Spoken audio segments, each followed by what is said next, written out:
जय जगन्नाथ सांग माने चलतु आज मुढ़ी घांट बा माछ मुंडर घांट बनैबा।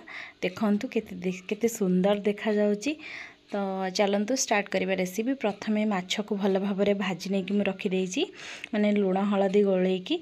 एबे देखंतु परिवारे मु नेची कखारु, आलू, आमर गाजर, टमाटो एतिकी नेची। देखंतु आलूर चोपा छड़ेकी ताकू प्रथमे काटी नबा। मु जे भली भाबरे काटुची आपण से भली भाबरे काटिबे। जदि आपनको आउ टिके बड़ साइज पसंद आपण काटी परिबे। मु किंतु ए भली भाबरे आलू को काटी नेइची।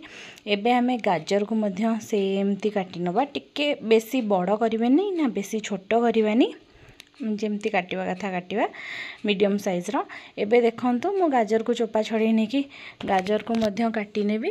प्रथमे 2 खंड करनेली, तापरे ताकू छोट छोट पीस करिकी काटी नउची। एबे हमें काटिवा हमर कखारु को। देखंतु गाजर कटा हे गला। एबे देखंतु कखारु को मु काटी नउची। कखारु एटा मु एकाले गोटे बड़ कखारु आनथिली, किंतु एते तो दरकार पड़िबनी। मते जतिकी दरकार कखारु मु सेतिकी नै गली। प्रथमे कखारु को छोट छोट करिकी काटी नेली, तापरे तार टिके टिके चोपा झांछि नेली।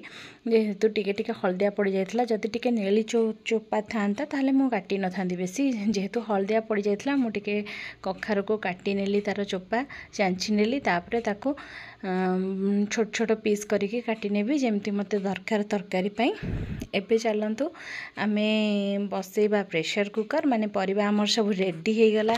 आलू, गाजर, कखारु, टमाटो आ बुट डाली को बतुरे की नेथिली। एबे प्रेशर कुकर रे मु पानी दे देली पाखा पाखी 1 ग्लास। एबे सेथिरे देली बुट डाली, गोटे टमाटो को काटी के रखितली, बड़ टमाटो थिला। तापरे गाजर को दे देली, आलू एवं कखारु को दे देली। सब जिंस को देकी मु लीड को क्लोज करने भी। लूण आ हळदी आ 2टा तेजपत्र पकेबे भल फ्लेवर होगा पाई। तापरे मु ताको प्रेशर कुकर बंद करिकी 2टा सीटी मारनेली। 2टा सीटी रे ही ठीक ठाक हे जिवो, बेसी कुक करे दरकार नहीं। 2टा सीटी रे से प्रेशर कुकर रेडी हे जिवो। माने हम तरकारी देखंतु तरकारी पूरा भल भाबरे सिझी जाइछि, किंतु गोटा गोटा अछि। एबे चलंतु आमे तार मुढ़ी घांट प्रस्तुत करबा। सेथि पई हम गोटे कड़ाई बसै नेछि, टिके बड़ कड़ाई अछि। सेथिरे सोरिष तेल 2-4 चामच दे देली। तापरे जीरा फुटै नेली। जीरा फुटी गला परे बहुत सारा पियाज काटी के रखिथिली, ताकू दे देली। पियाज को टिके एपट सेपट करिकी भाजी नेली। पियाज देखंतु टिके भाजी हला परे किछि भृसंग पत्र को दे देली। भृसंग पत्र को मध्य एपट सेपट करिकी भाजी नेती। एबे टमाटो गोटे को काटी के रखिथिली। टमाटो गोटे सिझेइथिली, परिबा सिझेला बेले आ गोटे छोट टमाटो को काटी के रखिथिली चुन चुन करी, ताकू दे देली। तापरे लूण पकेइकी सब जिंस को गोलेइकी एपट सेपट करिकी भाजी नेली। एबे अदा रसुण पेस्ट पाखा पाखी गोटे बड़ चामच देकी ताकू मध्य कसिबा स्टार्ट कली। देखंतु भल भाबरे गोलेइकी कसली। एबे सब पाउडर मसला जेमती हळदी गुंड, लंका गुंड, चिकन मसला, हमर गरम मसला, फिश मसला सब जिंस को देकी ताको गोलेइकी टिके पानी देकी हमें कसिबा। का जेहेतु गुंड मसला पड़ी काले लगी जाई पारे, सेथि पई टिके पानी देकी कसी नबा। ए रेसिपी रे हाँ मु टिके काश्मीरी चिली पाउडर दे देली, जहाँ द्वारा कलर भल आसीबो एवं आखि को मध्य अट्रैक्टिव देखा जिवो।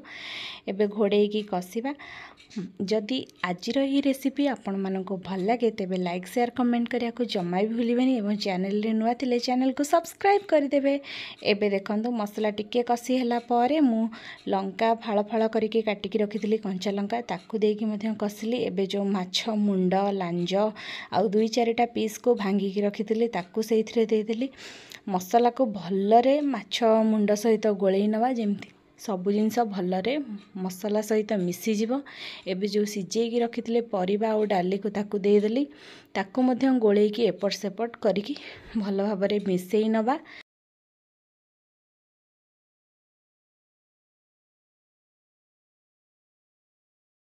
एबे एथिरे मैगी रो गोटे मैजिक मसला मु पकई देइची आ बहुत सारा धनिया पत्र पकई नेली। तापरे भल भाबरे गोलेइकी आउ 2 मिनिट फुटिया पई छाड़ी देबी। एबे रेडी हे गला हमर माछ मुंड घांट बा मुढ़ी घांट। थरे निश्चय ट्राई करिवे। रेसिपी भल लागिले सब्सक्राइब करि देबे।